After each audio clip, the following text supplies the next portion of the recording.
Is social media a distraction? Yes. It's a distraction if your livelihood does not depend on it. It's a distraction if you have nothing to sell and nothing to share with the world. And it is definitely a distraction if you gain nothing from the wide array of human expression that can be found on different platforms. If you keep watching, I'll show you 3 things you can do to curtail distraction and maximize the gains of social media. Join me again.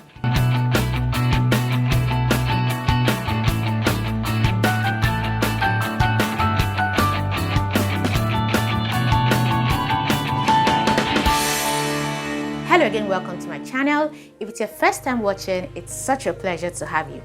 On this channel, we share truth in relatable ways. If you missed the last episode, you should totally watch that video. I hosted a guest for the first time on this channel. We had an insightful discussion and it was so much fun. I'll leave the link at the end of this video for you.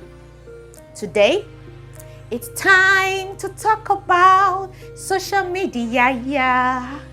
Now, if you don't watch IG Reels, you may not relate with that, but it's okay.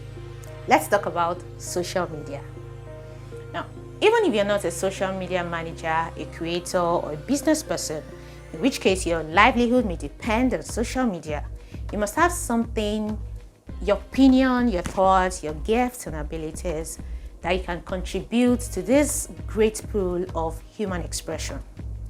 In fact, if you say you have no gift or abilities that you can share with the world, it is proof that you have not been on social media much. Because if you have, you would have seen someone take that same gift or ability that you term trivial and turn it into something meaningful and beneficial to others. In other words, there's always something to be gained on social media. I believe social media is a bank of human expression from where we can all draw inspiration. But I also agree that it could be a major source of distraction. But when something is both beneficial and distracting, the solution is never to quit or avoid it altogether. You have to find a way of maximizing the gains while minimizing distractions. And that's what I want to do in this video, to show you how to maximize the gains of social media. Now, I don't like going to the market because it's all rowdy in there. There's several people calling your attention so that you can buy from them. There's so many people selling similar things, and having that many options to choose from can be overwhelming. But I need the market. The stuffs I get from there are things that I need to survive. So I do 3 things to make life easier for me whenever I have to go to the market. Number 1, I make a list, so I know exactly what I'm going to the market to buy. Number 2, I try to buy from the same vendors so that once I enter the market, I know exactly where I'm going, and that saves me a lot of time and wandering. Number 3, I buy in bulk so that I can do without the market for a while and I know exactly when I have to go back. These same steps can be applied to your social media habits. Make a list. What are you on social media for? Are you there to be inspired? Are you there to learn? Are you there for exposure or for entertainment? Be clear on that. And then, who are your vendors and where are they? If I want to buy fruits, I go to the farmer's market. If I want to buy meat, I go to the abattoir. In the same way, you need to know exactly where to find the people offering what you're on social media for. Are they on Twitter? Are they on LinkedIn, or Facebook, or TikTok? Knowing where you can get what you want helps you to avoid wandering from one platform to the other. Now, I have a LinkedIn account, but I rarely visit the platform because people offering what I'm looking for are on Instagram, they're on Facebook.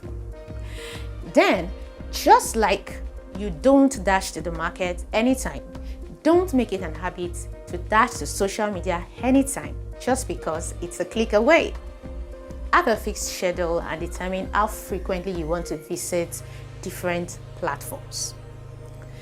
In the beginning, I said social media becomes a distraction when your livelihood does not depend on it, when you don't have anything to sell or share, or anything to gain. This is true because something only becomes a distraction when it draws your attention away from a task of primary interest. In other words, Don't blame the distractions. Improve your focus. What's your primary interest on social media? A while back, I put out this tweet. Whatever you're not drawing inspiration from becomes a distraction. For example, if each time you give Twitter your attention, you fail to draw inspiration or instruction from the different human expressions you find in it, Twitter to you is a distraction. I put that out because to me, inspiration and instruction are my primary interest on social media. It may be different for you, but to maximize the gains of social media and minimize distractions, you need to determine your what, your where, and your when. That's it on this episode. Thank you so much for watching. Don't forget to give this video a thumbs up, share, and subscribe if you haven't. I remain your host, Ajidara, and I'll see you in the next one. Stay inspired.